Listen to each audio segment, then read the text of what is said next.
Ladies and gentlemen, good morning, good afternoon, and good evening. I welcome you all to our third session of the 7th International Association of Corporate Studies Conference.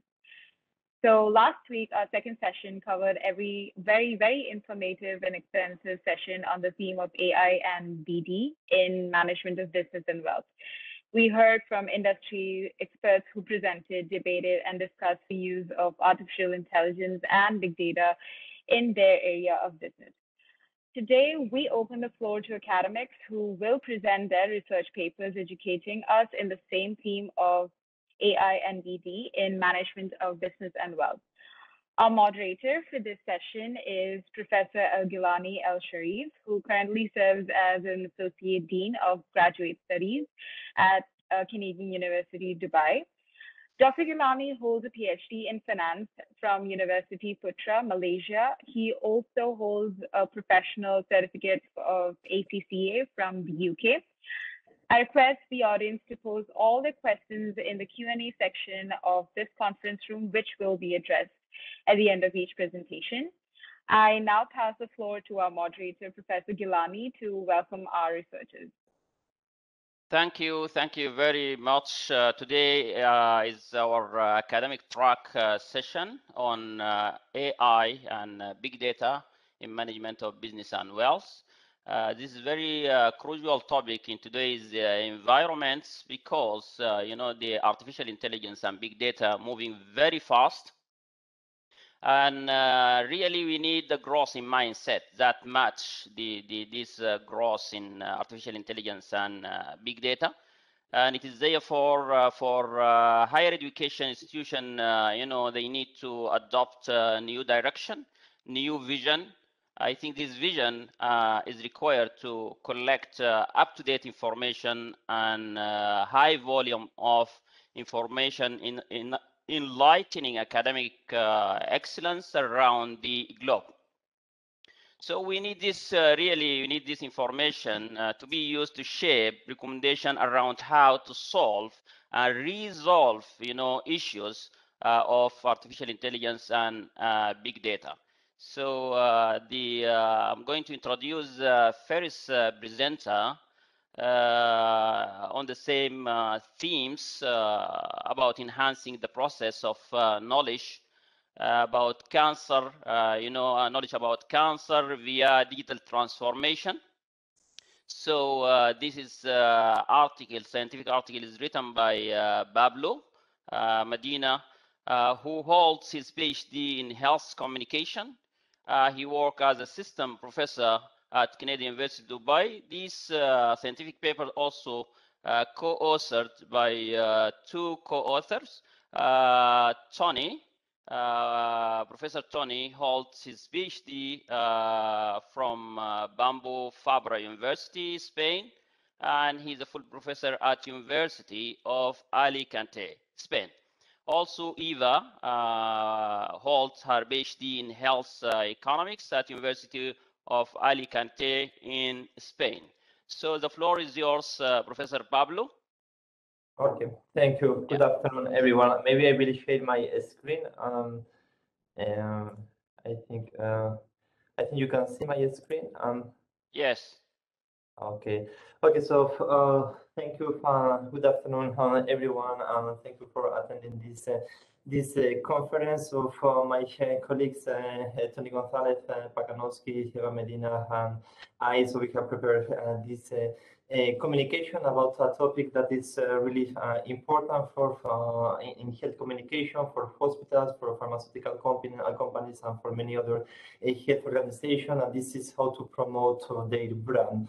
So we will just explain how for these artificial intelligence related initiatives, so they can really help all these hospitals and all these organizations to promote their corporate brand and their their corporate reputation, which is a true priority for all these organizations, because as I will explain after that, so according to different reports, so in the United States and America, so most people, they don't care if 80% of brands, including hospital brands, disappear. So it's just to show how important this is to promote this brand and how artificial intelligence can help these companies and to do that. So what we have presented, so this is a literature review for papers. So this is a topic, so we work on these topics about cancer communication, also corporate communication since 15 years now. And we have focused on artificial intelligence just to try to give something for this conference and show also how this topic is also important for these hospital and companies all over the world. So we will explain the different, the first and the main research question. After that, I will explain the literature review we carried out about corporate communication in these cancer hospitals, about the branding strategies, about the different artificial intelligence initiatives that they are carrying out. The voice from the attendees, the voice is not clear. Can you just... Yeah, can you hear me now? It's better? Like yeah, that? yeah. Okay. Okay, so just I was saying, so this is the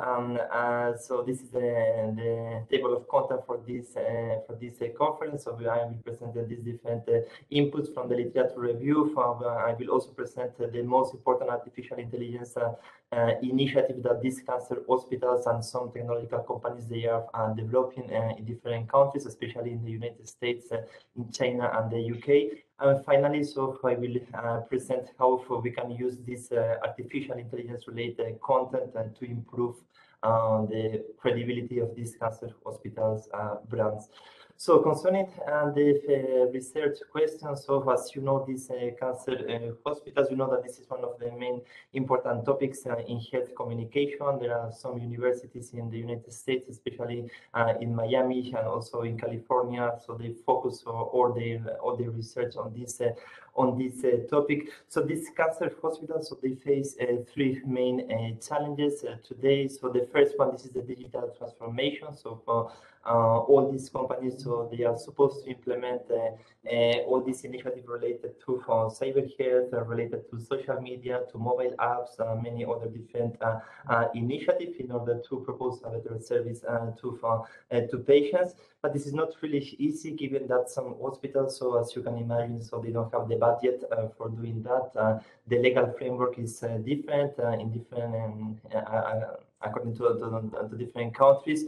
And this is also a true problem for these cancer hospitals. So how to develop all these initiatives that are important for the patient, but from a logistic or economic point of view, so this is really complicated for these organizations to do that. So another challenge in this framework, so this is how to change doctors' mentalities. So in some countries, for example, in France or in my country, in Spain, some doctors they refuse to use social media platforms or even some artificial intelligence related initiative when dealing with patients.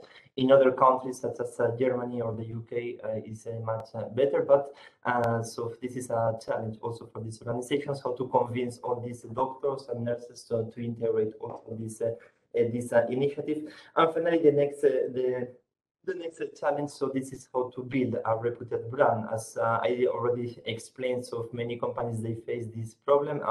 During many years, companies, they have focused on their clients and their products and their services and their business, but not on their reputation. So finally, clients, they think, if companies, they don't care about me, why should I care about this company? So all these global brands, they face this situation, and hospitals, so they are facing exactly the same problem. So concerning the research question that we have proposed for this literature review for paper, so this is how can cancer hospitals integrate artificial intelligence and corporate communication to build a more reputed brand. Because building a reputed brand, this is the main priority for all these cancer hospitals. These brands determine these hospitals' economic benefits and internal functioning. And so this is a true priority, not only in terms of communication, but also in terms of management. So to try to answer this question, so as I told you, so we have carried out a literature review. So we have focused on 3 different topics, and the first one, so this is the corporate communication strategies. This is myself, so I have also worked in the marketing department in a hospital during some years, so I can just I could see also how difficult this is for journalists and for experts in communication to implement this corporate communication initiative. So normally this cancer hospital, so they focus on 3 main initiatives when it comes to promote the corporate communication. So the first one, this is the interpersonal communication. So this is finally when doctors they interact with patients. Hospitals, this is a kind of company where 80-90% of employees they interact directly with the client between brackets. So all these doctors, so they should be yes, they should reinforce this interpersonal communication skills, because through this communication, so they also promote the hospital brand. And according to many different experts in health communication, especially Peter Schultz in George Washington University. So for these interpersonal communication skills also determine the patient's medical outcomes. So that's why it's so important for experts in communication to help oncologists to improve these skills in interpersonal communication. And another initiative that they also developed, so this is the internal communication action, so just to allow employees to work in a more efficient way, but also just to make sure that all these employees they understand what this company is trying to achieve, what are the most important goals for these cancer hospitals, and how these employees, how important all these employees they are doing is how important is for the company. And finally, the last communication initiative that these cancer hospitals they implement, so this is what we call the external communication initiative. As you know, of hospitals, so they have they interact with many different stakeholders. This is not only the patients, but this is also the media companies and the public authorities and the suppliers and the pharmaceutical companies. So for interacting with all these stakeholders, this is not something that we can improvise. This is something that we must develop from a professional point of view. So this is a new, and this is something that these cancer hospitals, so they also try to develop for this corporate communication initiative. So one of the main priorities for these hospitals when they develop the cancer communication, this is to promote their brand. So sometimes we associate cancer corporate communication with marketing, with online marketing, but in fact it has nothing to do. Corporate communication, this is not about selling medical treatments. This is about how to explain to people that your cancer hospital, this is a true social citizen, and how important this company this is for people's life. So for normally this when these cancer hospitals they promote this the brand, so they develop 3 main initiatives. So the first one, this is to define the brand architecture. So this is a topic about I have published different papers about this topic, especially about American hospitals. And it's true that except Mayo Clinic, Cleveland Clinic, Hopkins, New York Presbyterian, and all these top-level hospitals in the United States, most hospitals in this country, so they don't explain, for example, what are the most important values or the mission or the vision in the different platforms in social media, in the corporate websites, and other platforms. This is about the United States. In Europe, it's still worse, unfortunately. So the second step, this is again, this is something that experts in health communication they should also develop in this company. This is how to train employees, how to train doctors about these abstract concepts. So the hospitals value, mission, vision, culture. So this is not a content that we put in the corporate website and that's it. This is something that all doctors and all experts in health technology and all experts in administration in this hospital, so they should integrate and they should implement when they are working with patients and they are working with other colleagues. So this is also the priority, the responsibility for this expert in communication, and how to develop these values of and how to train employees. In fact, just some years ago, so I interact with someone from the Mayo Clinic communication department in the United States, And he said clearly, we recruit experts in communication to help doctors improve their skills. So if what journalists are doing is not useful for helping these health professionals, so it doesn't make sense to develop health communication in these hospitals. So the last input, so of course, so this is just also to promote different external communication initiative, to explain to different targets and to different stakeholders what is the cancer hospitals brand architecture and why this is important for this for different stakeholders, for journalists, for employees, or for clients. So this is concerning the cancer hospitals corporate communication strategy. So as I told you, so just they try to develop this initiative to promote a better relation with different stakeholders, with clients, with patients, with journalists, with public authorities, with suppliers.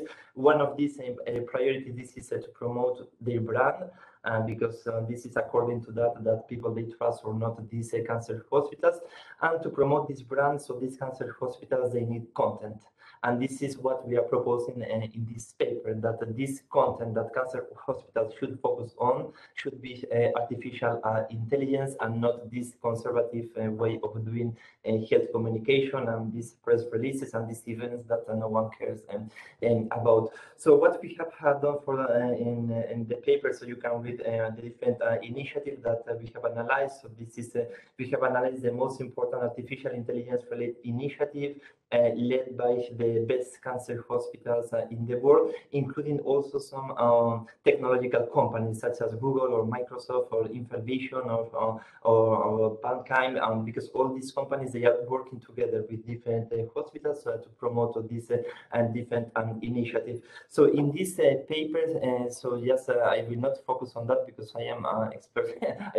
I work in communication. I am not a doctor, so I cannot explain in a perfect way the impact from a medical point of view of all these different artificial intelligence related initiatives. But as you can see from your screen, so this is some of the best initiatives that we have identified. So Mayo Clinic, for example, in the United States, so they collaborate with Tempus to develop this molecular sequencing and analysis.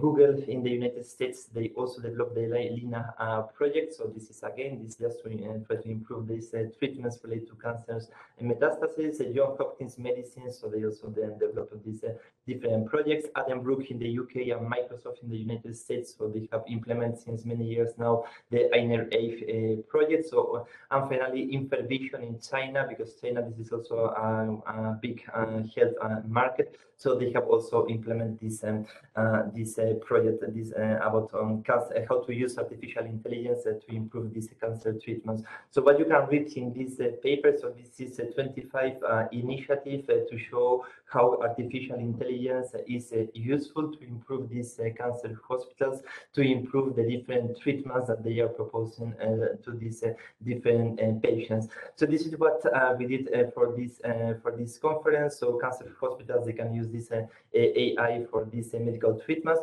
but they can also use this artificial intelligence related content to promote their brand. And in fact, this is a proposal we are trying to do through this paper. So this is just that all these medical treatments based on artificial intelligence, all these different initiatives based on artificial intelligence that allow hospitals to accelerate or to improve the internal functioning or the communication between departments or the communication between doctors and patients.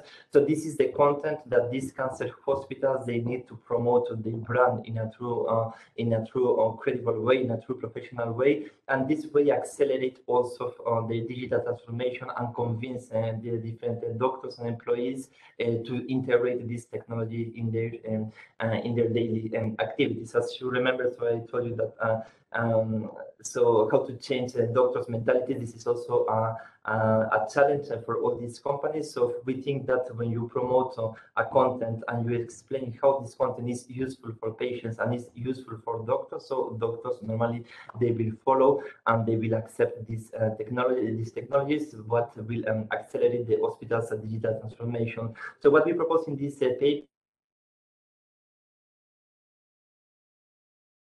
people to prioritize this content related to artificial intelligence when they are promoting their brand. And to do that, so we propose the 10 communication principles that I will explain, and I will finish within 6 minutes, because I think it was 20 minutes for the presentation. So the first principle, so this is to promote a multidisciplinary approach. Artificial intelligence, this is not only about big data, this is not only about engineering, this is not only about mathematics, this is also about public health, this is also about patients' rights, and this is also about communication. So hospitals, so they must do this effort to explain how, thanks to this artificial intelligence, so you can improve a patient's life in a true integral way. And these hospitals, they must also focus on public health. Why these initiatives, they are important for patients. This is normally what hospitals, they don't do. So they focus on the treatments and the products and their services, and they try to do their business and communicate about it. But yes, they must focus on why these treatments based on artificial intelligence, they are useful for patients, especially for cancer and the patients. The next principle, so this is to respect also the brand architecture, as I showed before. So all these companies, they develop their identity, their mission, their vision, their values, and their culture. So all these elements so should be consistent with this artificial intelligence initiative. So why cancer hospitals? They propose, for example, I don't know, with online consultation with patients suffering from I don't know which kind of cancer. So everything should be based on your hospital's NDA. In other words, your hospital's brand and architecture. And this, as you can imagine, so cancer patients, so they face really difficult situations. So they experience stress, sadness, and so you can imagine. So in this framework, so promote trust, respect, and ethics. This is also important, even if from a business point of view, sometimes focusing on these values, so it's not consistent with your business objectives, but so patients' rights, they are more important than business requirements. The next principle, this is to focus also on some facts. So hospitals, they are integrating, I don't know, different artificial intelligence programs. They are using big data. They are using mathematics programs and different stuff to analyze how patients behave, what they say on social media, how they interact with doctors. But patients, they need facts to justify that all this information, this is to improve their life, and this is not for the hospital to do on their business. Finally, so the last 5 principles, so is that the first one is that this principle and this initiative, they should be useful to promote the hospital reputation. As I told you, many people, they don't care about brands, including hospital brands. So artificial intelligence, this is also a good opportunity to show that technology allows for companies to change also the business model and become a better and social citizen. The next principle, this is that so for these companies, they must also focus on people's attitudes and expectation rather than medical products.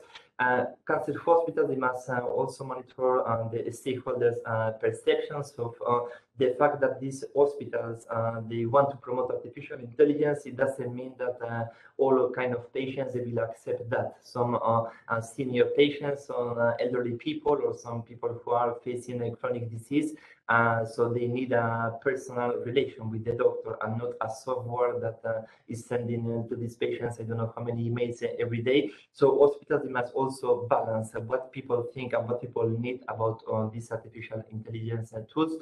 And just the last 2 inputs, so this is that cancer hospitals, so they need to involve health professionals.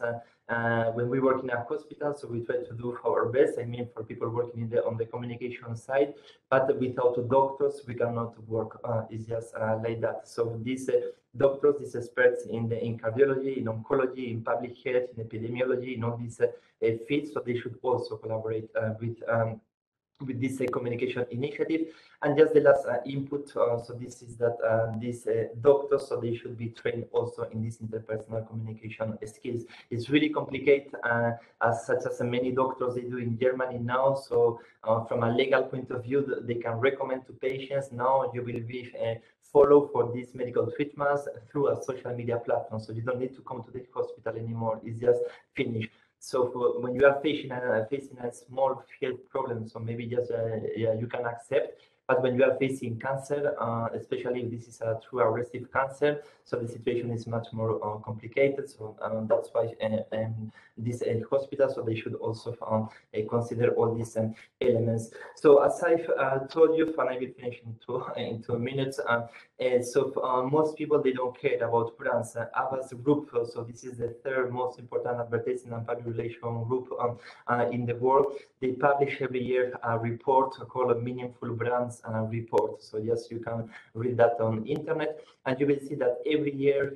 So most people in Europe, in the United States, in Canada, they don't care about 66% of brands. So if tomorrow McDonald's disappear, people, they don't care. If General Motors disappear, people, they don't care, because all these companies during many years, so they have focused on business, on benefits, on products, on service. They have focused on everything except people. So now people, they don't care about companies. So unfortunately, some hospitals, they have followed the same logic, and because of that, many hospitals, especially many cancer hospitals, so they face this problem. They have what we call in communication an empty brand. So how to fill this brand with new content in order to become a new true credible brand. So what we propose in this paper, this is to use artificial intelligence in order to show how cancer hospitals, they try to do an effort to improve these medical treatments and to improve this patient's life. So just the three conclusion for this paper. This is just 3 ideas that sometimes I also recommend from a theoretical point of view, but many hospitals, unfortunately, they will not do that from a practical point of view. So this is that a cancer hospitals, that they should recruit for the corporate communication department different experts, of course, expert in communication, not in journalism, because journalists, most of them, they are not useful for hospitals. They need expert in corporate communication, in global brand, in advertising and integrated marketing communication, rather than journalism. And they also should recruit experts in public health, in big data, in engineering, and just put all these people together and try to work to develop different initiatives to show how artificial intelligence is useful to build a reputed brand.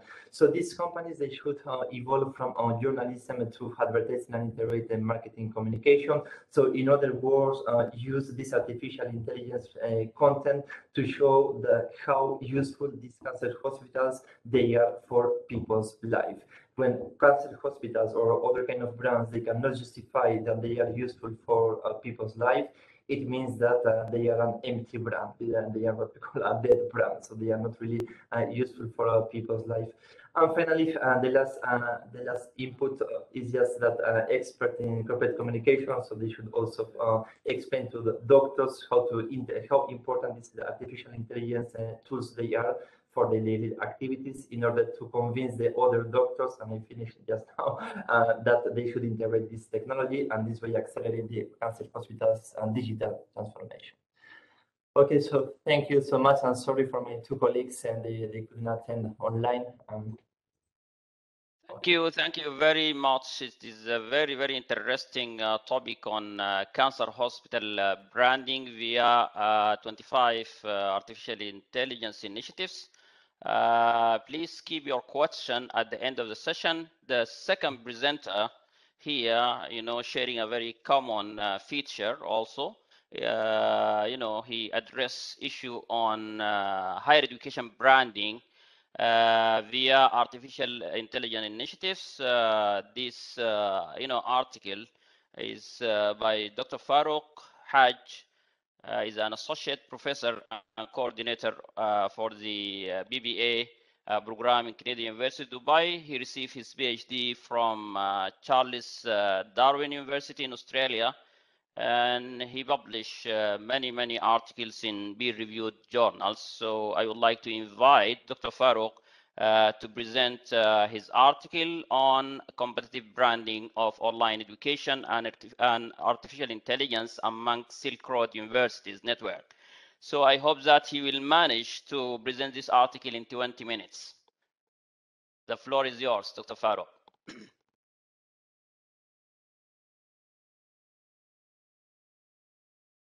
Couldn't hear you, Dr. Farouk. Well, can you just unmute yourself? Okay. Good afternoon, everyone. Yeah, thank you. I clicked it, but did not click it strong enough.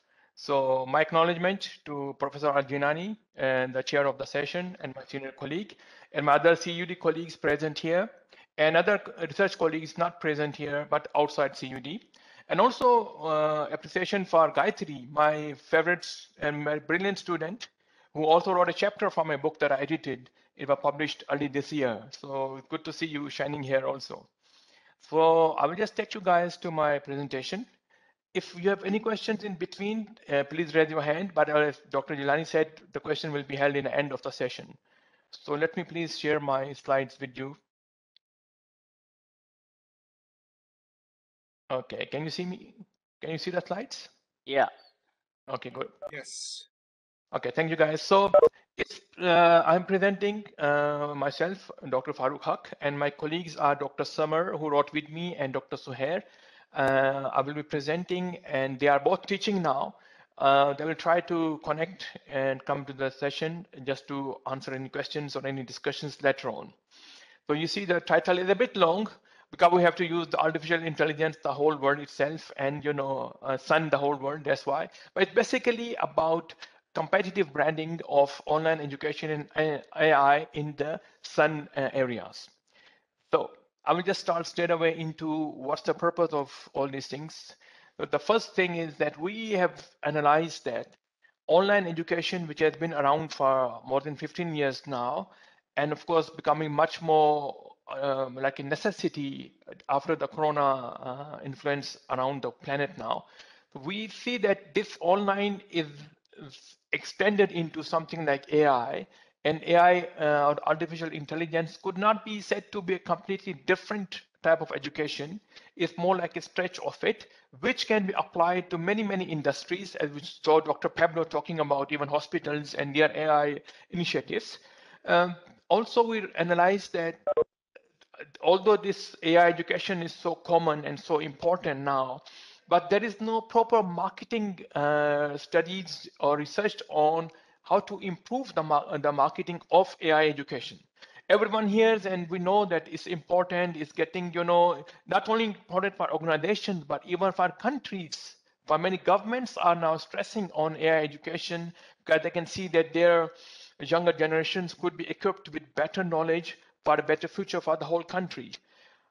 Still, the problem arises that there is no proper marketing being done on it. So we thought to conduct this conceptual study to analyze how can we improve the marketing, and goes back to the branding issues. That how can we brand online education plus AI education in order to help organizations, institutions, and governments to improve the setup or be more competitive in their education industries. Dr. Pablo talked about brand architecture because branding or brand marketing has many aspects. I know most of my colleagues here are not that skillful about the marketing concepts, so I will just try to be a bit light there.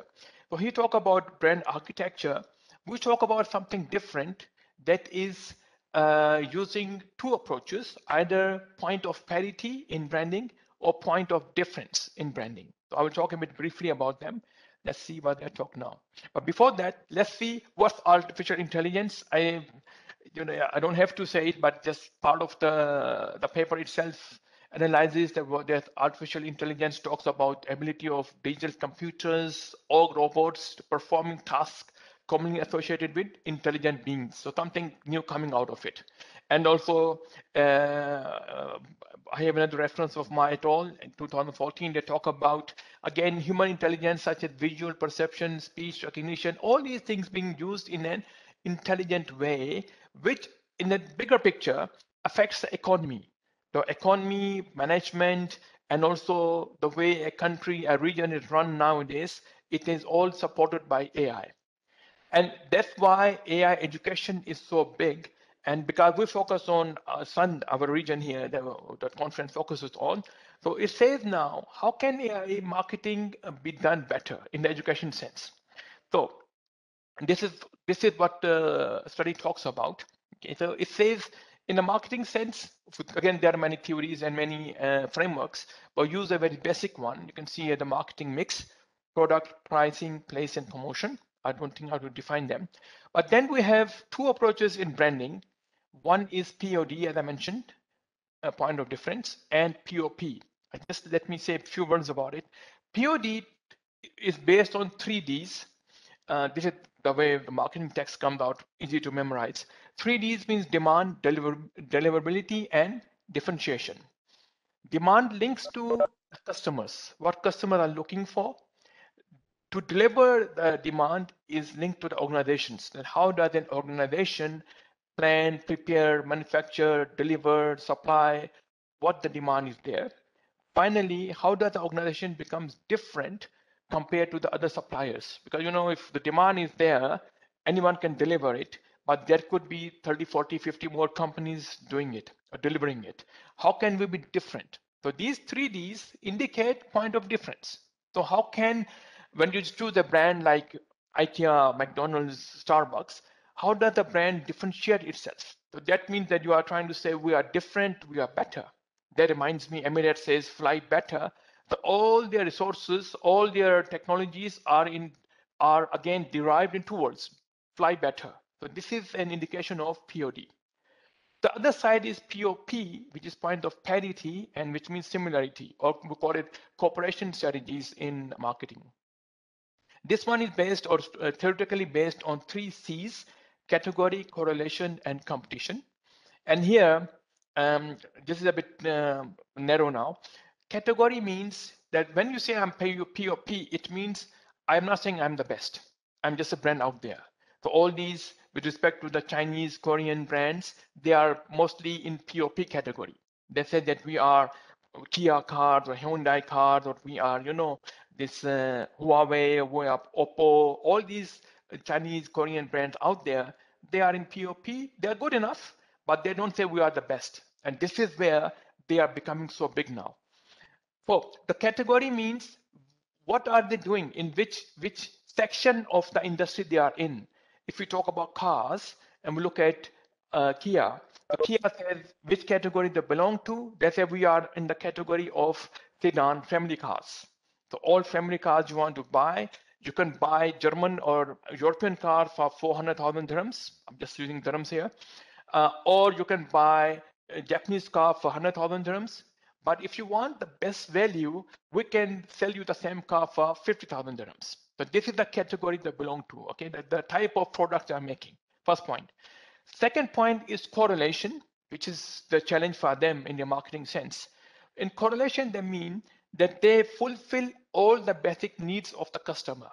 If you want to buy an electric car now, and you say that, I want Tesla, I want, German car or European cars, what are the categories they offer? What comes out of it? The same thing comes in the sense of correlation, which means they correlate themselves with the needs. The car is there, the smartphone is there. It doesn't have to be Apple or Samsung. It could be Huawei, could be Oppo, could be Viva, but they fulfill the needs of the customer. Okay, there's correlation. Third part is or Oppo, the Chinese brands with respect to them.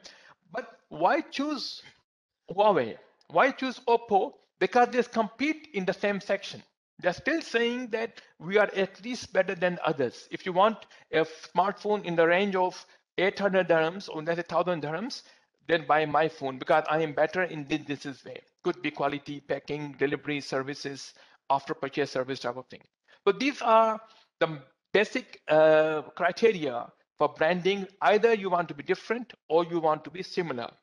So when we apply this to our topic of online and AI education in Sun, then we realize that because it's a growing segment and the industry is catching up with it now, so perhaps we do not have to be competitive, we have to be more cooperative, which means we use POP strategies. Let's talk about it further. So when I say, or we say in our research, me and my colleagues, we talk about point of parity. It says that when we are using the category, correlation, and competition, that's the best option. The reason being is we do not challenge anyone else. Okay, we are not saying that, we are better, or others are not good enough, they are missing something. We don't talk about others. And also, when a product is in a growth stage in the industry, like introduction to growth stage, people are getting awareness of it. they are still in the habit of trying it now. So there is not a time to be competitive. There's a time to be cooperative, that you support each other. And as I said before, many brands who are in POP, when they do a very good job there or perform very well, they move into POD. Just give a small example. I'm just keeping the time with me. That Samsung, as we know over the years, they used to be in POP since 80s. You know, or just a normal Korean brand and cheap version. You want to buy a TV, don't have money to buy Sony or Panasonic or Philips, go buy Samsung. But over the years, especially last 10, 15 years, you see they ante up, they put a lot of investment in the technology, and they move towards these, 3D, 4D, HD TVs. I don't even know the names of the types they have now, the curve, the sexy looking TVs. So all these development they have done, they shifted themselves from POP to POD.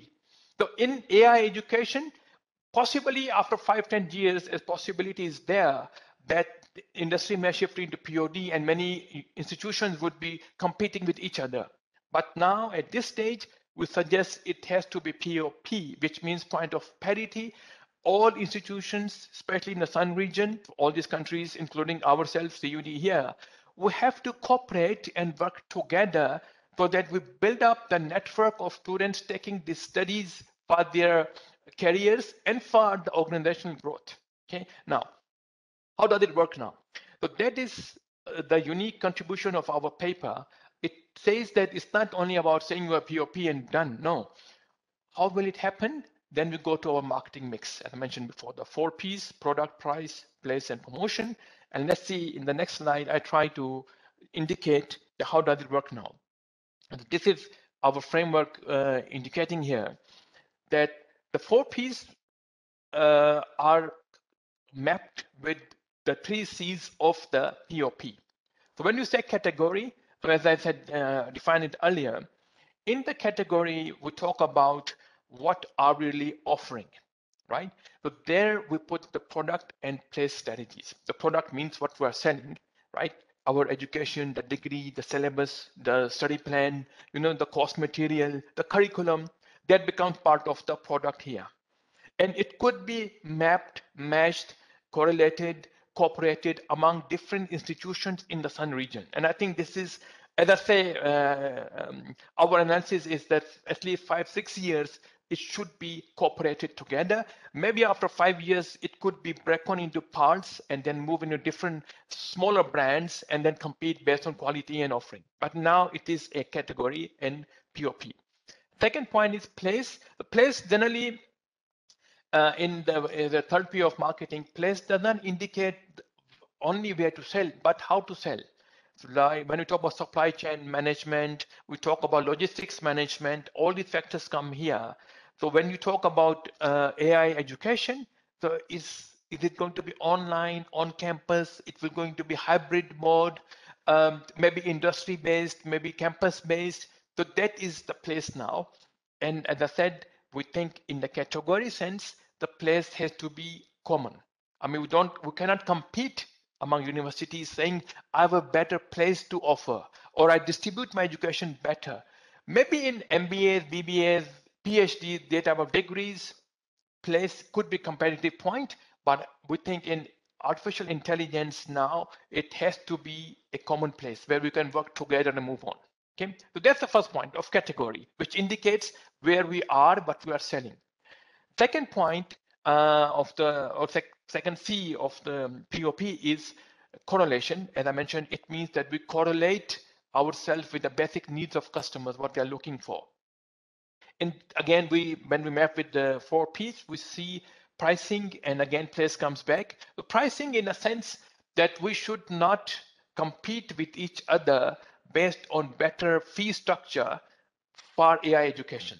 And I think this, if you visualize it, is going to be a big thing together, especially in the Sun region. Because if we compete with, let's say, European markets or America, Canada, Australia, these the big 4 countries selling education, it's different.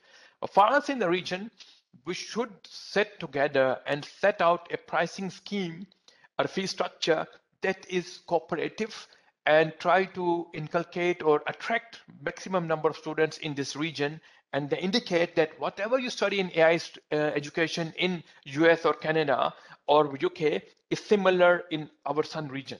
And CUD has a benefit and the advantage, I would say, that we have the advantage of our cooperation partnerships with very prestigious Canadian universities. So we can always ask them to help us to build up this curriculum of AI education, but we will not be saying we have advantage on our colleagues in the Sun region, but we have a supporting hand that way. So we cooperate that way by the pricing strategy, right? Next point, again, correlation place comes in. So when I mentioned place in the category, that was to indicate where we are selling.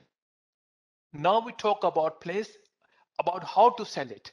Then we work together, can see if it's going to be online, hybrid, on campus, in industry, in the like Huawei does this a lot. They take people for training to China, and they say that if we train you in your own country is different. We prefer to take the students or our new staff to China and train them on ground so they can see the Chinese industrial structure and the corporate environment there. That makes them learn better. So that's the thing of the place. Again, we can have a lot of exchange students. Like CUD has exchange students coming from Germany and France to study logistics and management with us together, and we go there in the same note. It can happen in Sun region also, with the focus on AI, of course. With the AI, the new, as I say, growing industry, we can work together on it, right? So that's our correlation. The last point talks about the competition factor, where I say that, of course, although we're cooperating, but we have to make our own profits also. We have to make our own market shares also. So in that sense, when we say competition, again, pricing comes back. So it is interesting here. The pricing is in correlation, where we say that we have a similar fee structure, but then when you come to competition, again, pricing plays a key role here to structure or design the strategies, indicating the marketing indicates that, okay, we are all cooperating with prices, but if you want to study in UAE or Dubai, CUD is the best place for AI, right? If you want to study in China or Hong Kong or Singapore or Korea, then these institutions are the best place. Why? Because our prices are cooperative with our partners, but competitive with the industry. You see, that's the point of competition here, that you have to know which is the dimension of cooperation and which is the dimension of competition, right? Last point, in competition, of course, is the promotion factor. Dr. Pablo also talked about promotion and communication in his presentation about hospitals. So promotion can never be ignored. And promotion indicates how do we pass the message to our audiences. Okay, and it's not the message itself, like we are good, we are best, you know, we are cool and cooperative and all these things, but how do we pass it on? What's the channel, the media we are using here? As I said before, when we talk about POD and Emirates, the best brand in UAE comes up and say 2 words, fly better, and kills the market, right? That's why we have to figure out also that if we are cooperating, but still saying that we are better than our colleagues, then we have to know what is our promotion channel. Probably if we talk about our partnership with Canada, with Canadian institutions, it has been our punchline always, that we, you know, we have a bold or a platform towards Canadian education, which could be used as our competition point in this POP structure, right? So that's the main findings of it. The last slide in the end, we talk a bit about future research now. Because when we were working on this paper, me and my colleagues, Dr. Suhair and Dr. Sama, we also talk about empirical research, and we thought that maybe at this stage we will try to get this paper through as a conceptual paper, and then we will look at the questions coming out of it, and then try to structure a qualitative or quantitative study. Qualitative study will be with the university stakeholders, managers, investors, planners, you know, what they think about AI education and marketing of it. And do they agree with us that POP or point of parity is a better option compared to point of difference? Secondly, we will have a quantitative study, and that will be conducted with the students in these different universities and ask their preferences, what they're looking for. And I think it could lead us towards using big data, which is big also in our conference. The big data will be helping AI education in order to learn the attitude, the preferences, and the behavior of our students. Or in some cases could be parents. But in some cultures, students, when they go to unis, they don't decide, don't choose, the parents choose for them. But they could also be our what's called population for our research that could help us to get some more idea about AI education. So in the end, just few references from the Yeah, presentation itself. thank you very much, Dr. Farouk. It is very useful presentation. And the concluding remarks is going to open a lot of discussion among Sun networks, I believe. Yeah. So yeah, so it's a very good presentation. The second presenter, it's a very interesting scientific paper which is going to address the operational efficiency and innovation of IoT companies. This is written by Dr. Professor Kwe. He's a professor in accounting and finance at the Faculty of Management, Canadian University, Dubai. And really, he's he's a very good researcher, and he published article in the top journals, And this paper is very interesting to me, really, even though there is, a lot of technical jargon. I hope that he can facilitate for the audience to understand this, the complication. So this paper is written with two co-authors, Dr. Muhammad and Dr. Win Lu. So I'm going to invite Dr. Kwe. Dr. Kwe, you have 20 minutes to go. Welcome, please. Thank you, Professor Ajulani and IASS 2022 organizer. This is Kwe. Let me share my screen right away. I'm looking at both screens, so just in case you're just seeing me turning my head. So here you go, that you are having my slides on your screen.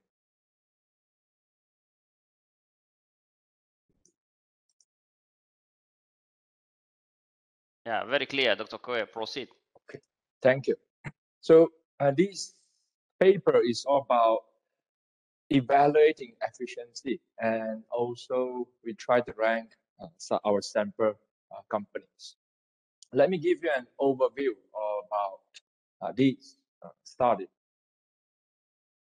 This will be the presentation outline, which I'm going to cover how we employ these data envelopment analysis DA model to assess the efficiencies of 32 Taiwanese Internet of Things companies from the perspective of innovation and operation. On top of that, we also rank these companies using a network-based ranking method. Overall, I would say you're going to probably walk away with how we do this, and perhaps it could be a way for reference if you were to learn from a benchmark company or organization. Okay, in this regard, our focus would be on the innovational and operational efficiency. As per our research, our review of prior studies, these are fundamental for technology-oriented companies, especially those in the Internet of Things. Okay, let us move on.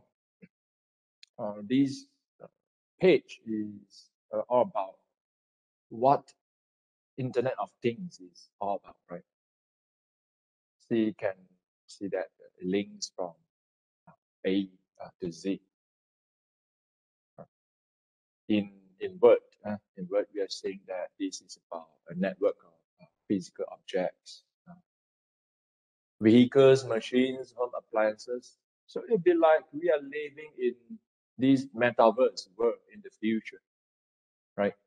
That within a click, everything would be in our hand, probably. Whatever we think could be known by others. This could be the future that the metaverse is talking about. So for moving forward, we need to know how well our companies around that they are focusing in the IoT industry is doing, right? So performance evaluation become an empirical issue for us because it must be a multiple objective optimization problem. So we are proposing a multiple criteria decision-making approach. We combine, in this case, we combine this data envelopment analysis and the network-based ranking method to provide some evaluation result for reference to the innovation policymakers and governments, companies, organizations. Okay, so I got this Oracle article from the internet recently. What technologies have made IoT possible? So the first point is talking about low cost. The efficiency concept that I'm talking about is we have inputs, that we have resources, we use resources, and then we're gonna come up with outputs. The idea is we want to input the minimum possible resources to get the maximum possible output or outcomes. Or another way, we can increase our resources. We keep inputting resources. Yet, our outputs must keep rising, right? Most of the time that we, as the managers or the policies makers, that we can control would be the cost, the inputs part. So Oracle also made the same, low cost, so affordable, try to cut costs or sort of that. And the second point is talking about efficient data transfer. Again, it's pointing to this efficiency. Then third point would be on the output. Would you be able to get consumers coming into these metaverse, right? And the fourth point is also on the output. Do we have the technology? Okay, so combining these factors and also the outcomes, we come up with these research studies. Okay, let me put it in our research framework, right? So we have inputs, the R&D investment and the capital. So we call the first stage as innovation. And the outputs for the first stage are the number of patents, citations for patents, and scope of patents. So if you were to view these as stage one, this would be the complete input and the output. In as said, it is a complex or complicated performance evaluation process. So we do not stop at one stage. Instead, we move on to also open the black box within. So we call this as the black box. These patents, citation of patents, and the scope of patents and on-street next lead to the bottom line. So do they make money? I mean, these companies, do they make money? That is our second point on the operation. Moving on, perhaps this could be what you are thinking of. Why Taiwanese data, right? So we have a few points over here is that the Taiwanese government has been promoting projects focusing on different systems, such as the RFID, since 2 decades ago. Of course, other countries do as well. But what is different over here is that these companies or their government policy highlight IoT, the Internet of Things.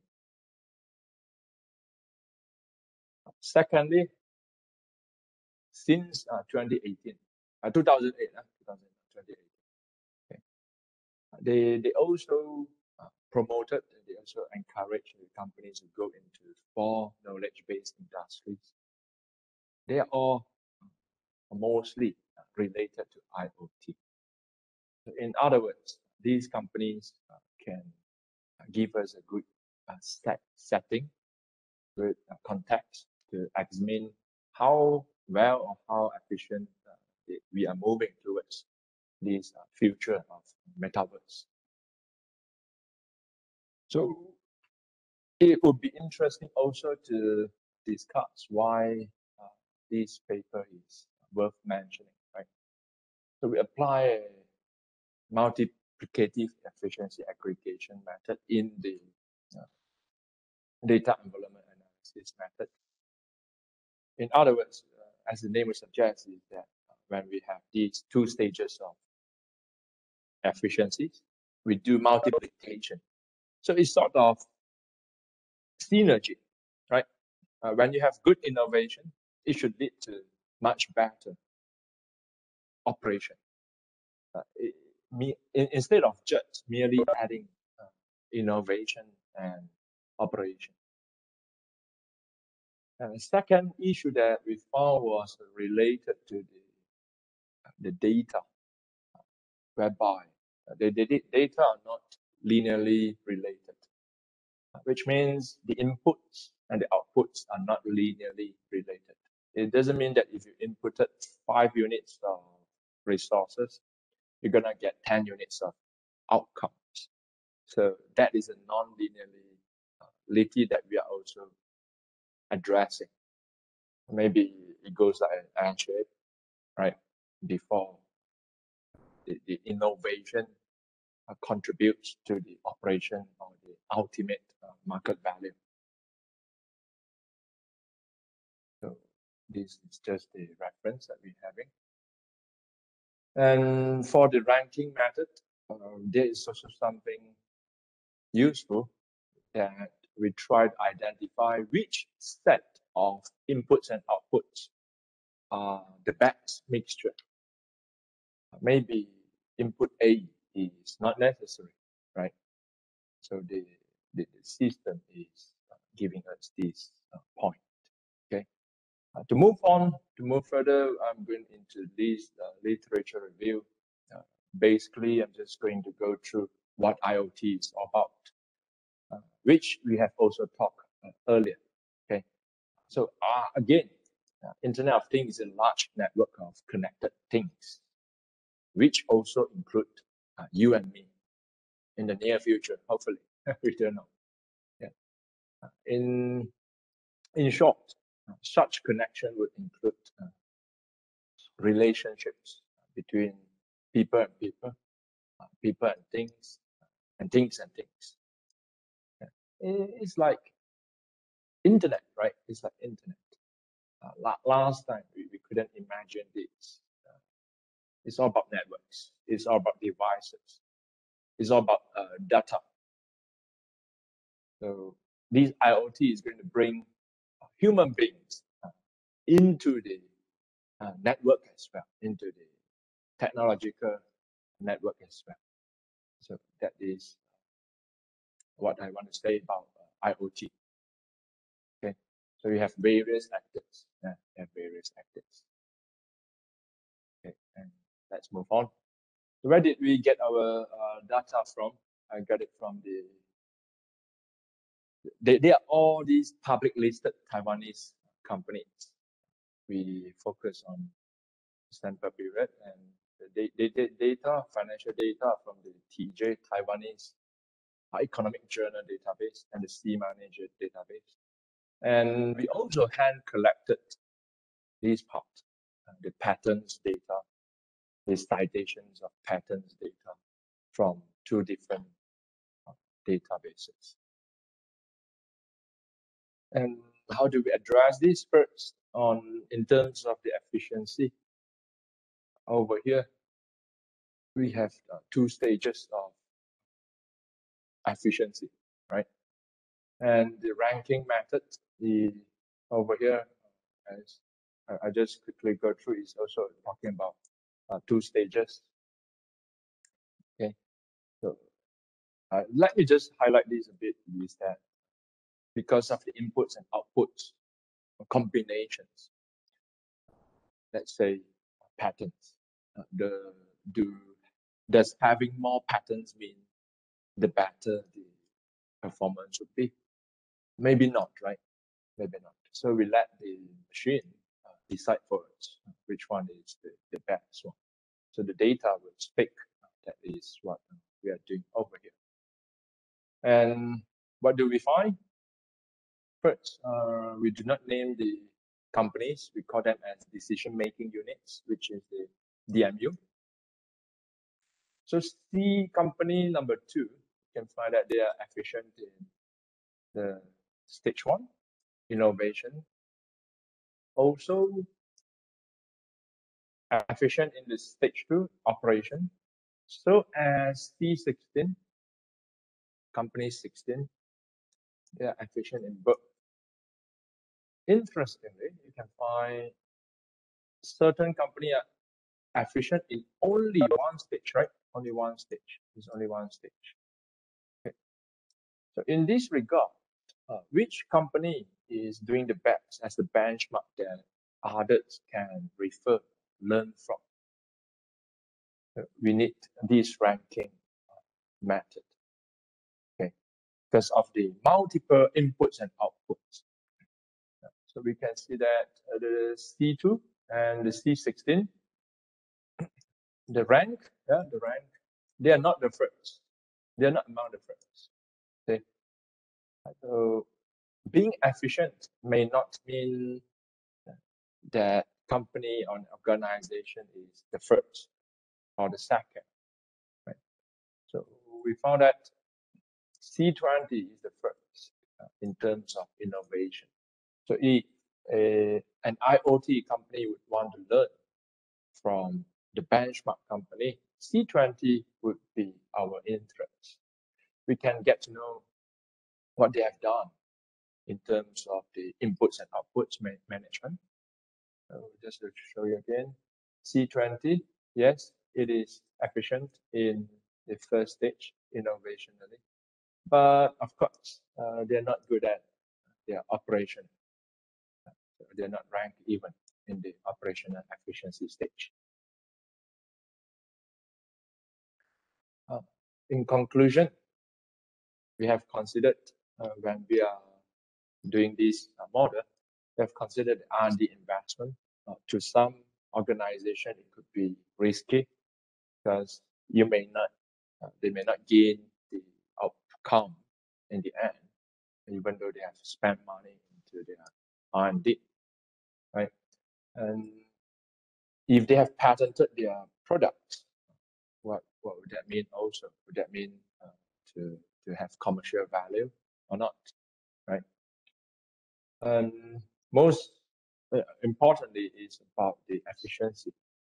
They may have good inputs, outputs, but do they turn it into the right outcome, right?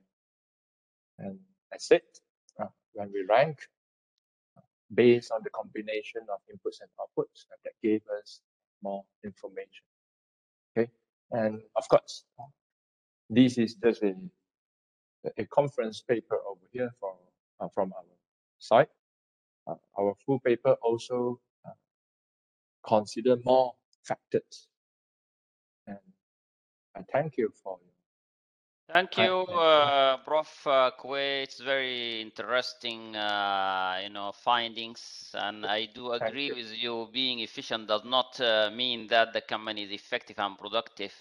So it's a very comprehensive findings, and we learn new things from these articles. So we'll open the discussion at the end of the session. So our next presenter. Actually, this it's a very also interesting article, scientific articles, and they adopt the vision of simplicity. So they develop a very simple interactive framework for data management or data management maturity model. It is written by Dr. Saida Hargam and with her co-author, Dr. Karim. So without further ado, I would like to invite Dr. Saida to present her interesting research. Over to you, Dr. Saida. Hi, thank you, Dr. Jilani. Let me share my screen first.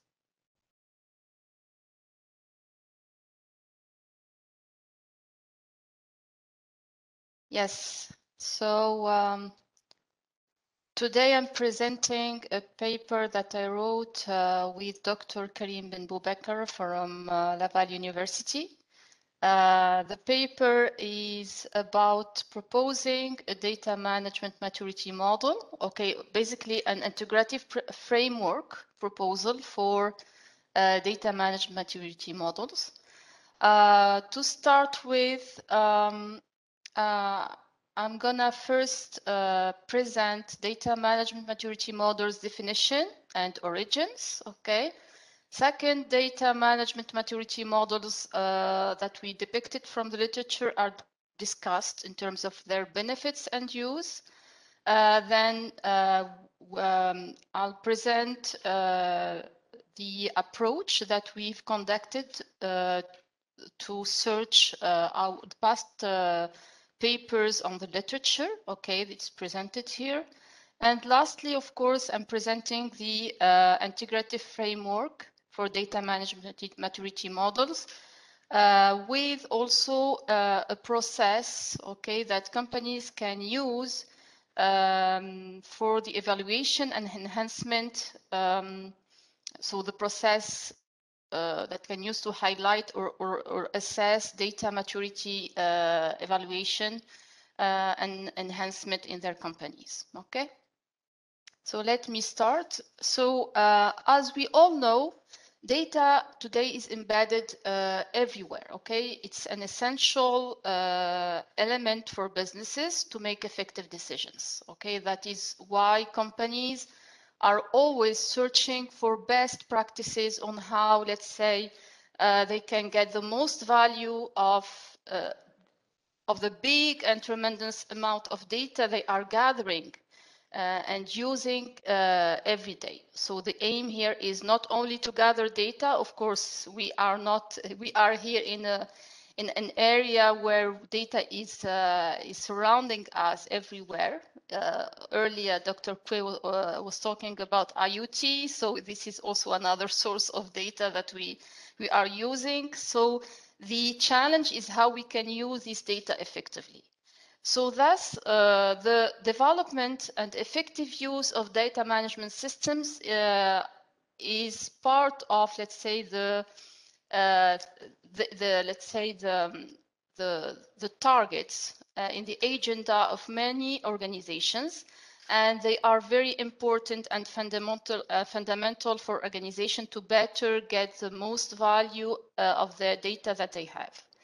This is why many also consultancy company stepped in and try to develop and data maturity models, okay, data management models to help businesses improve the way they handle their data. These models are widely known as data management maturity models. Actually, when consulting the literature, we noticed a tremendous proliferation of data management maturity models. Okay, similar, in general in their general principles, but different usually in their terminology. So these, let's say, proliferation, if you want, has created a sort of confusion within organizations. Why? Because they are struggling to decide which maturity model they should use and how they can use it to improve their data management, okay? Or assess their data management maturity. So this is why we've tried to look at the literature analyzed the available maturity models in order to propose an integrated an integrative data management maturity model framework. This framework is built up on 17 most used maturity model, but which we through this framework we're trying to simplify their use through this framework. We also, as I said, proposing a process to explain the process to adopt in order to apply data management maturity model in organizations.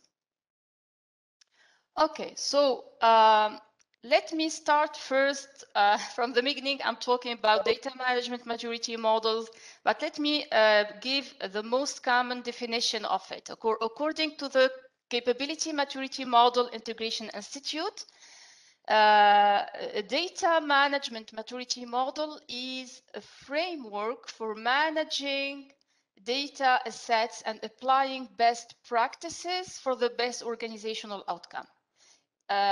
It is basically a tool that companies will use to improve the data management process, measure the data proficiency and maturity, identify gaps, and incorporate improvement guidelines, okay, to try to, let's say, get to a better level in terms of data management.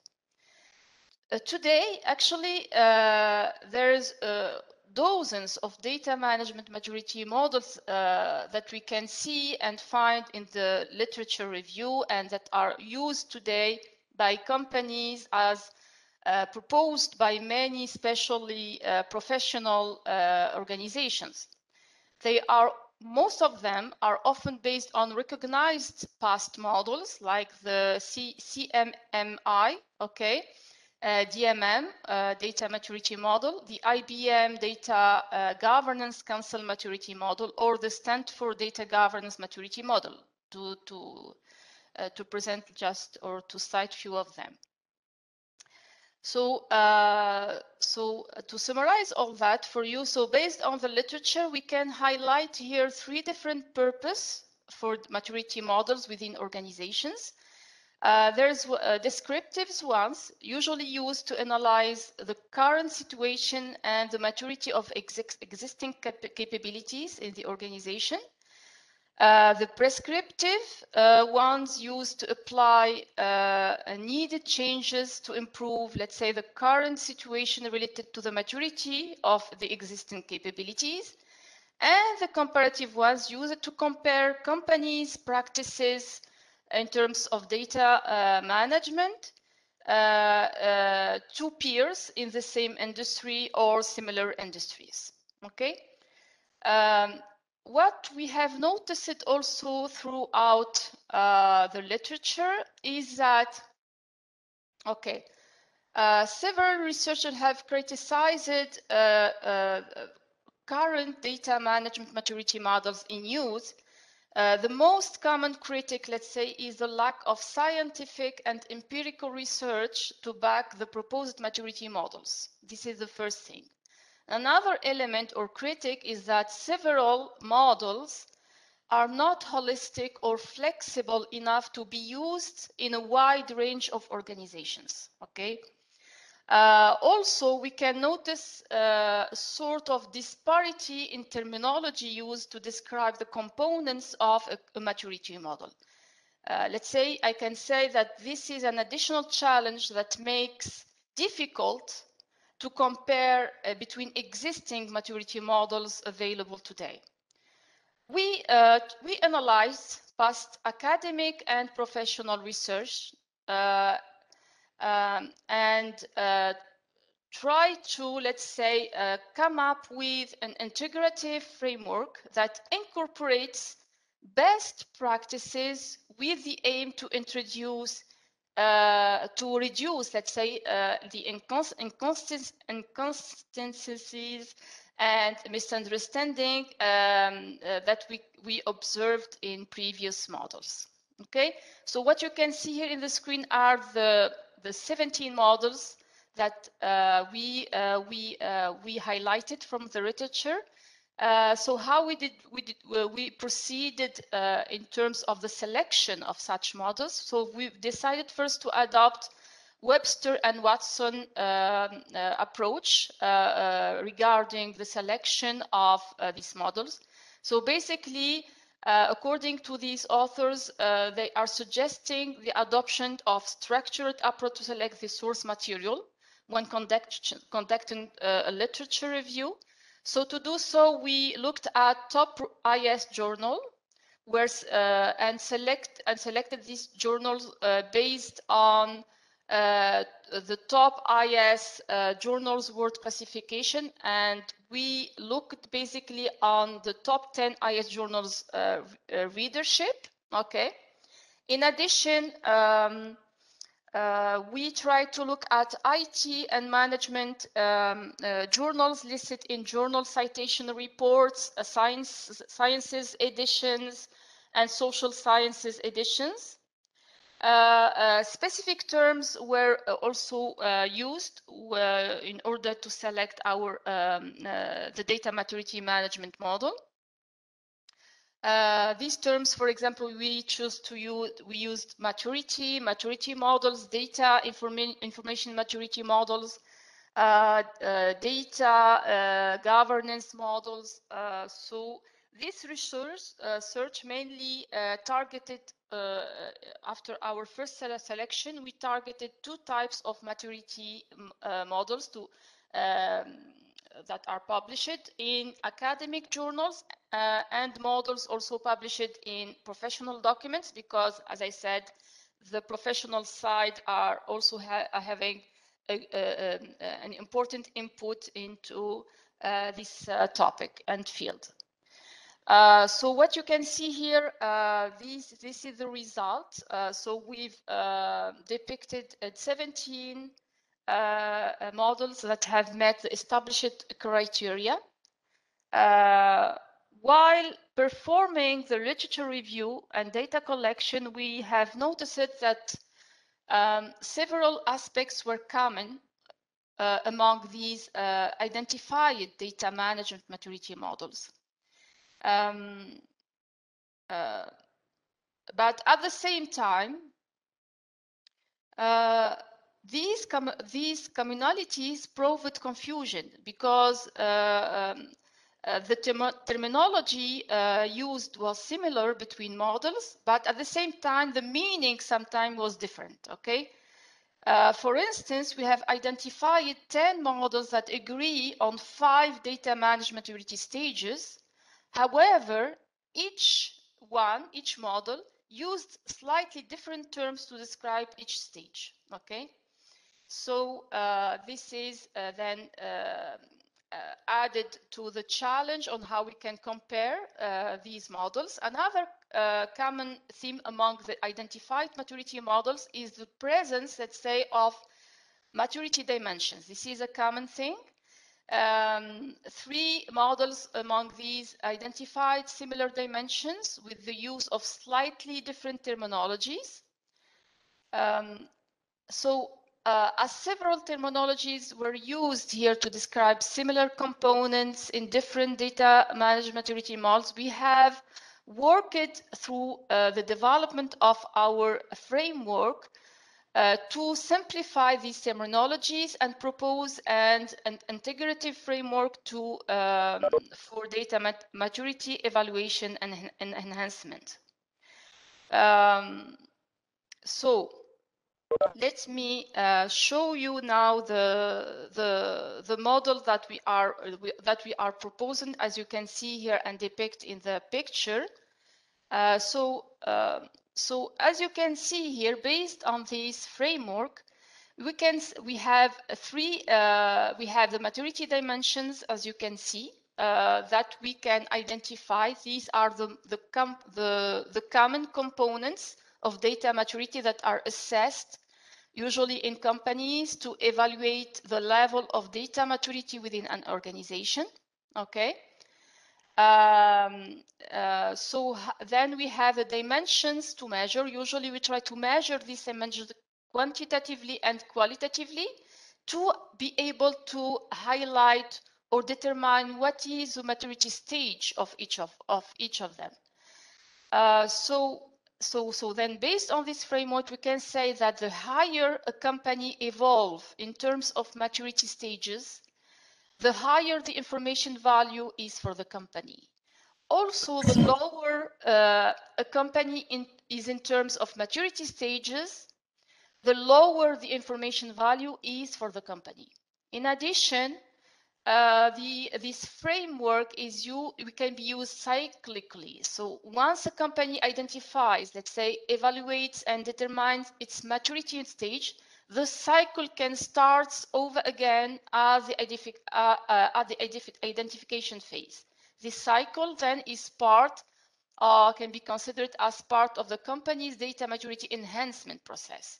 So how can we apply such framework? So this is a process. So we try to propose this because we have noticed that data management maturity model application usually remains a black box, even for the consultancy firms, maybe because they need to come and see the company and provide their own service to how to explain and use these maturity models. But we can notice that the multiplication of models is coupled with a lack of user manuals. So those models are typically presented as simple graphs if you look at the literature, but no further explanation is usually provided on how to use them. So this process that you can see is a tentative to provide additional insights into how the integrative framework should be used. So as you can see here, the organization starts with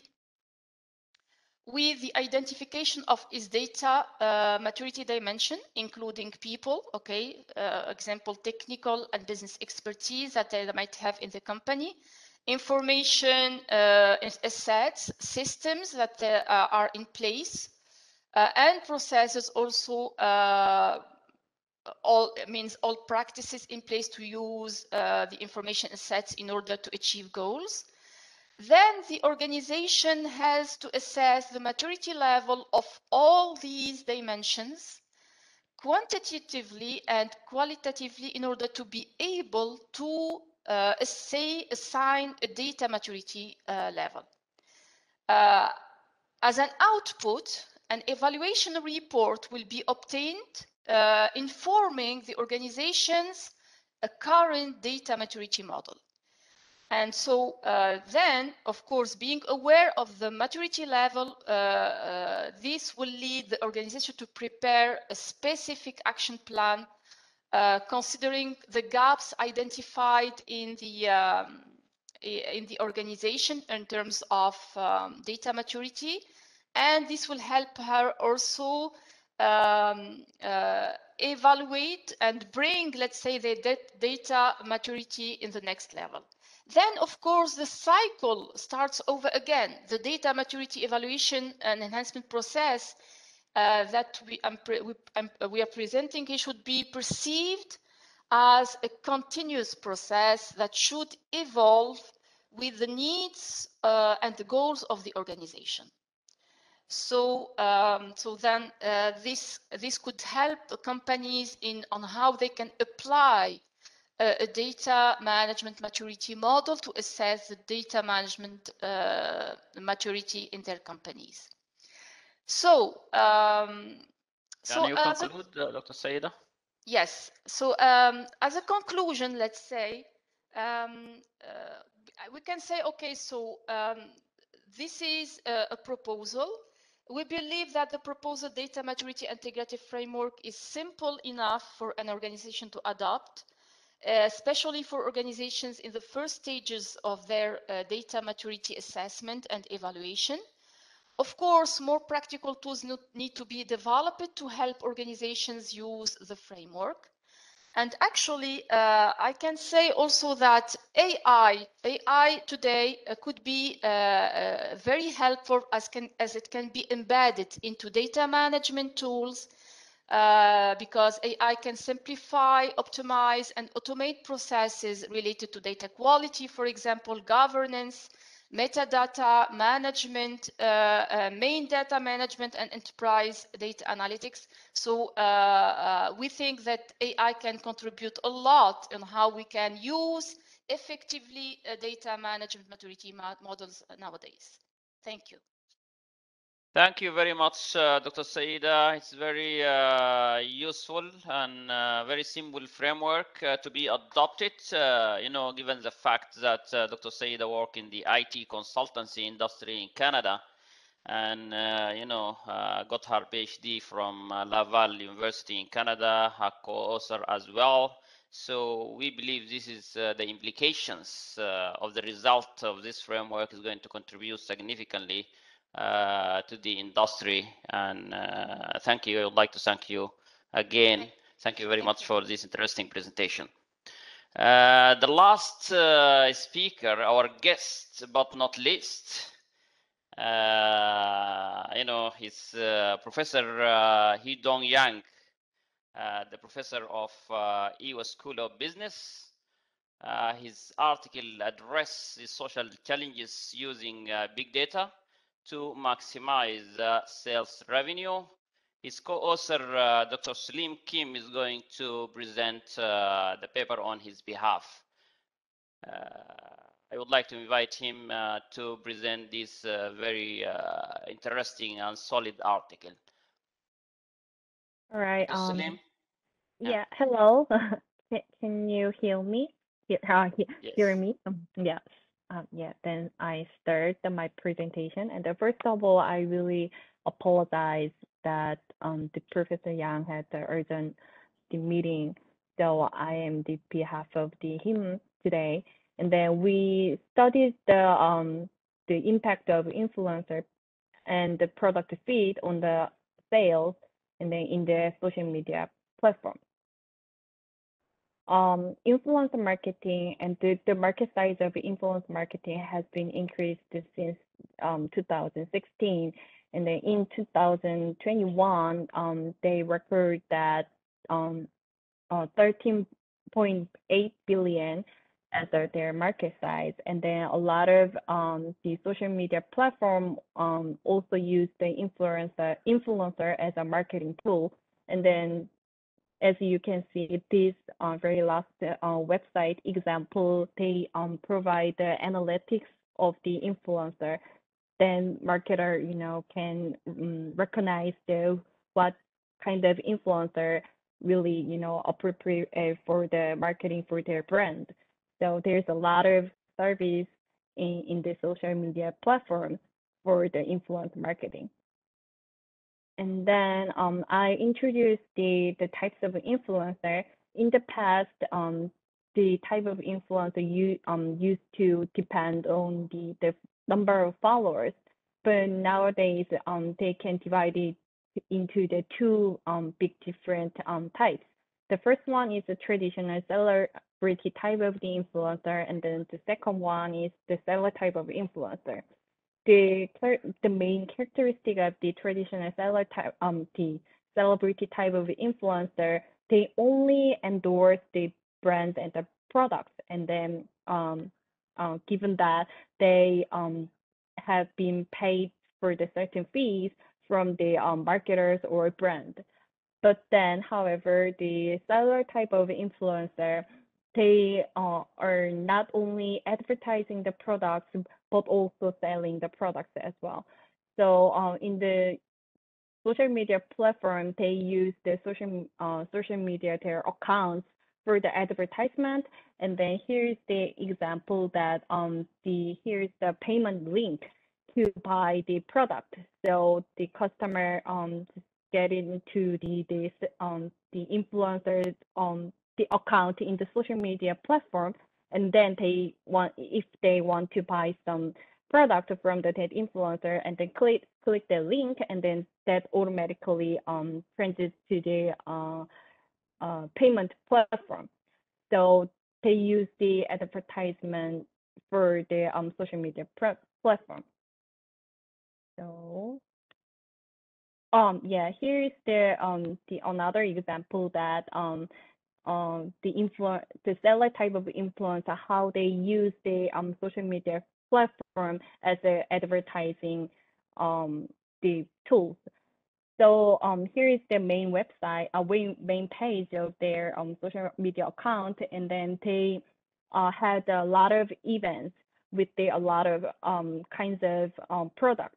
So they simply announced the period with these kinds of contents. Then they announced the period and then the product information and then price, all kinds of things. And then when they sold out the product, and then they also uploaded the contents of the notice for the sold out like this. So basically the influencer did the past the studies of the influencer are divided into the two big different the topics. The first one is the influencer characteristic, and then the second one is the influencer content. So influencer characteristic is really about how there is a the source of credibility. So they have a trust or the physical attractiveness, and then the kinds of the variables can affect it to the source of credibility, and then they finally affect to the purchase intention of the customer. So that kinds of thing is the influencer characteristic, and then the other thing is the influencer content. Usually they have the sponsored contents and then non-sports contents.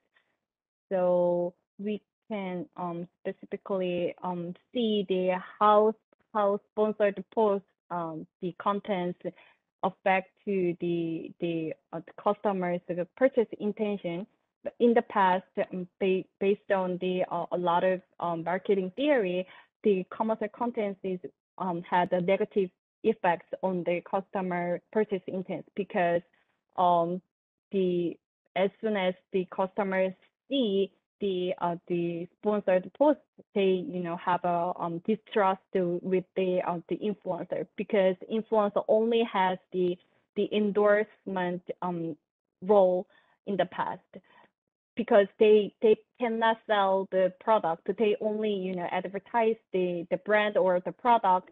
So the people trust the influencer but not want to buy the product in the past. But the influencer, the role has been extended to the seller, so it has been different, the effects of the sponsored message in these days, but in the past it has the negative effects on the purchase intention.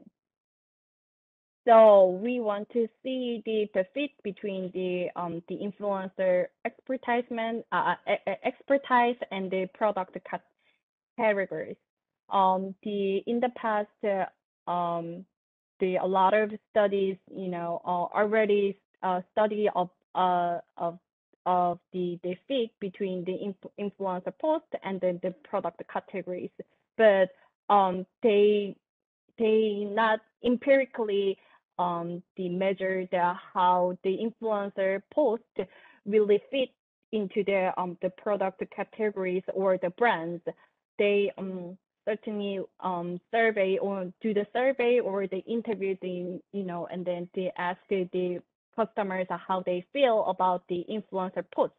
But in this study, we empirically crawl all the social media data from the influencer, and then we measure how their expertise going to be, and then that similar, and then we calculated the similarity between the influencers post or the expertise, and then with the product categories or the product name.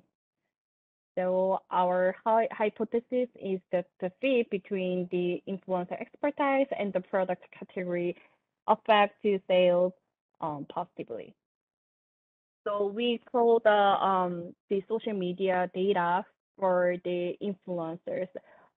There is a the total number of influencers are the 249 influencers in there.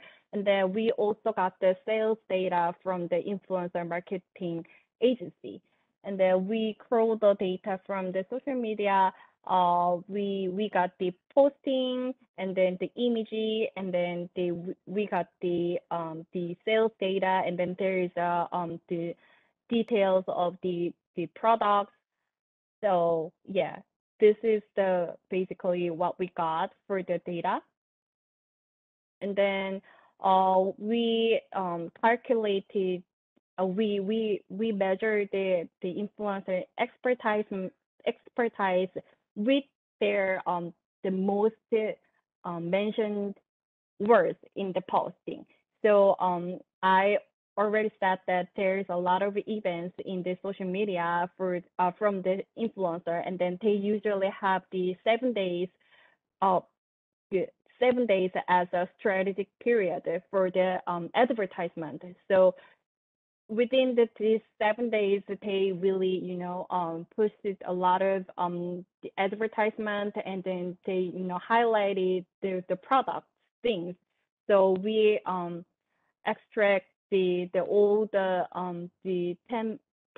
top 10 most mentioned words from the within these days, and then we measure as these top 10 mentioned words as an influencer expertise. And then we had 10 most mentioned words, and then we also use the word embedding for the calculating the similarity between the words.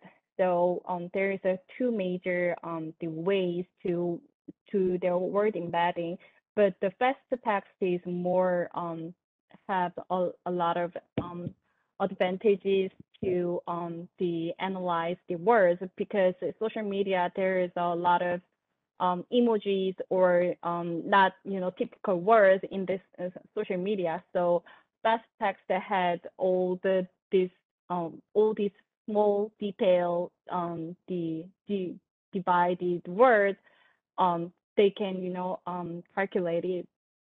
So we chose the fast text as the method of the word embedding. So basically we had this similarity calculation between the 10 most mentioned word in a week, and then with the product name or the big category or the medium category, small category or detailed category, and then we see the how high is the similarity, the level or yeah, that kind of things. And then we got the result that when the 10 most mentioned word with the product name have a high similarity, then they affect to the sales positively. So we think that at least we got the how to measure the influencer expertise, and then compare with the product name, and then we at least have the clue to how to measure the fit between the influencer and the brand or the product. So in conclusion, the non-sports third keyword and the product name had a high similarity, then they affect to the sales positively. This is my end of presentation. Thank you, Sulim Kim. Thank you very much. Very interesting, and the findings. We expect this finding is going to contribute as well to the society and community at large. Thank you very much. Now we will open the floor for the discussion, for the comments, for the question. Unfortunately, we have only 15 minutes as per the schedule. So please just ask your question direct to the to the researcher. You can ask direct question. Comments, question, discussion. Any question? Any comments? Yeah, yes. If I can ask a Yeah, question. please.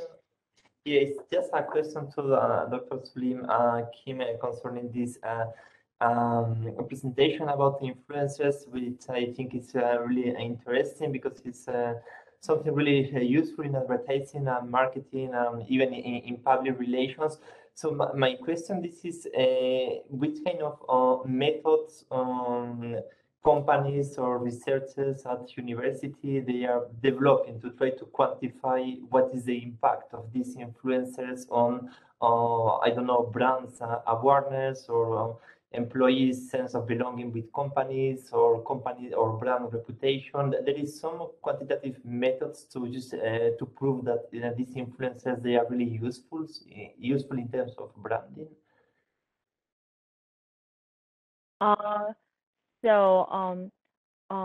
We actually got the sales data from the influencer marketing agency, and then there's a lot of influencers belong to that agency, and then they have a lot of the advertising and then the selling the products in the social media platform, and then so that influencer marketing agency provide the sales data, and then we pull the data in the social media. Actually, you already saw in the my presentation that social media platform is Instagram. So yeah, we basically have the project between the university and then that influencer marketing agency. So we got the sales data, and then we analyze the data with for that study. So okay, thank you. Excellent. Mm-hmm. Thank you.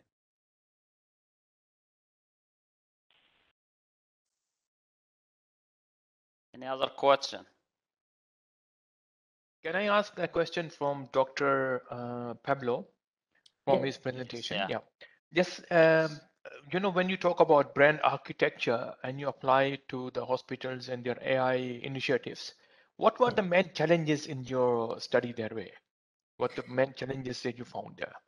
Yeah, for me, this is just how to make it real, because many hospitals suggest that they use this architecture, this identity, mission, vision, values just to promote their brand, but after that, they don't implement that in their daily activities. So sometimes this is the problem in many companies. So from a corporate point of view, we know that, I don't know which companies, they focus on I don't know, from respect of the environment, truth, and all this stuff. But employees, they don't know. So what does it mean to respect the truth, for example, for a doctor or for a nurse or for someone working in administration? So what we try to do with this paper, this is how to just how to use this artificial intelligence content to show to employees that when we say hospitals, they care, for example, about innovation. So this is something really useful for patients, because thanks to artificial intelligence, you improve patients' medical outcomes, especially. But this is just the effort that hospitals they should do. For don't focus only on this abstract concept, but just try to make this concept real and prove in a quantitative way that they are really useful for patients. Okay, thank you. Thank you. IT, is anyone from IT? Can you unmute Dr. Muhammad Abdul Hakim?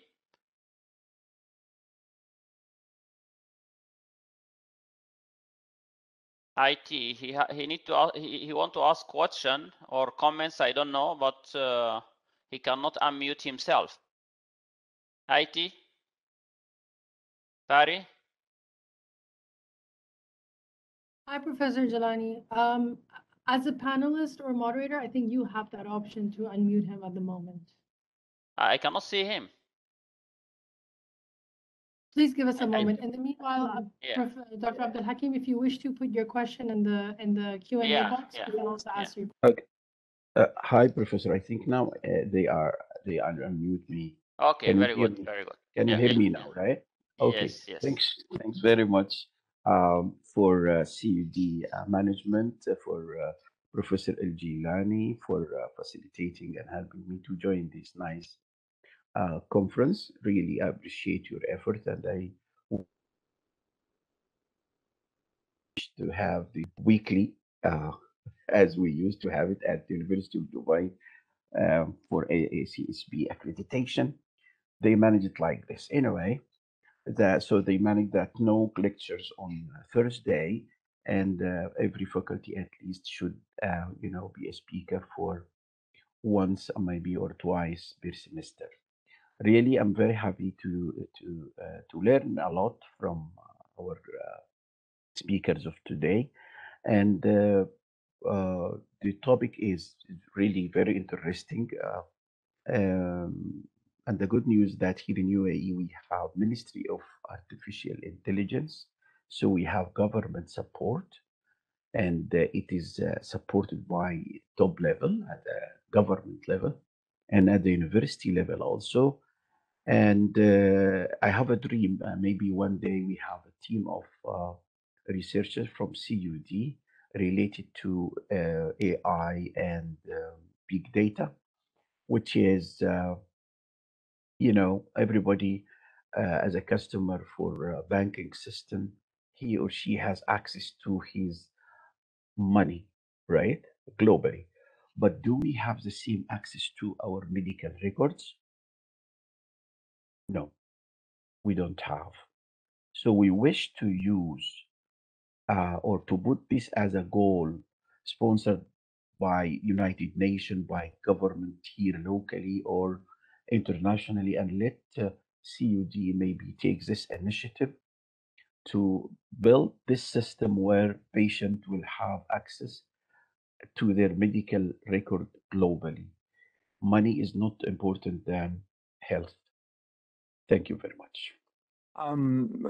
Dr. Jilani, this is Dr. Karim. I wanted just to thank you also on behalf of the Sun Network and the CUD, and thank all the panelists and all the researchers who I think again proved that these sessions are extremely important. They shared with us some very exciting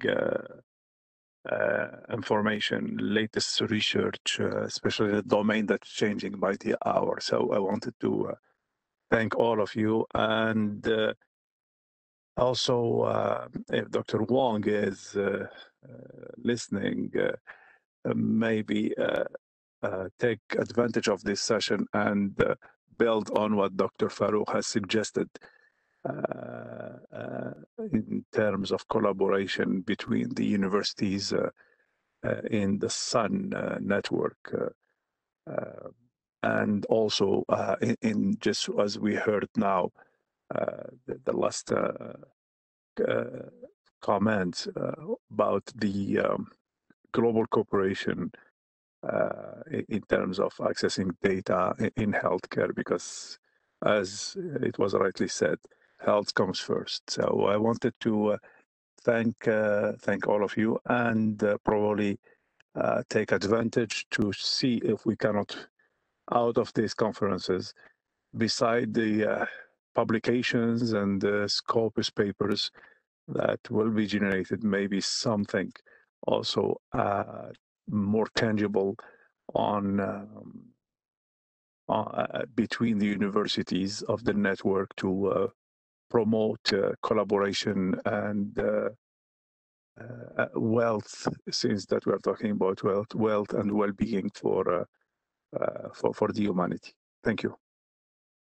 Thank you, Dr. Karim. This is very really interesting discussion, and really one single university cannot really close that gaps in terms of research. So we need to put our resource together and establish the international research network, and we need to establish also a specialized center. So because the research of today become the innovative knowledge of tomorrow, so we need to make uncertain things certain through the research. So we need to put our hand together and really see the results, and the implication of the result that contribute to the society and community at large. So thank you again. Thank you very much. Now, Jeffrey, the floor is yours. I thank our respected academics and the audience for their presence in today's educational session. I am pleased to announce that next week on the 15th of March, we will hear from our industry experts conducting a panel discussion on the theme of AI and BD in government administration and legal services. So we look forward to welcoming you again next week. Thank you so much for the session today.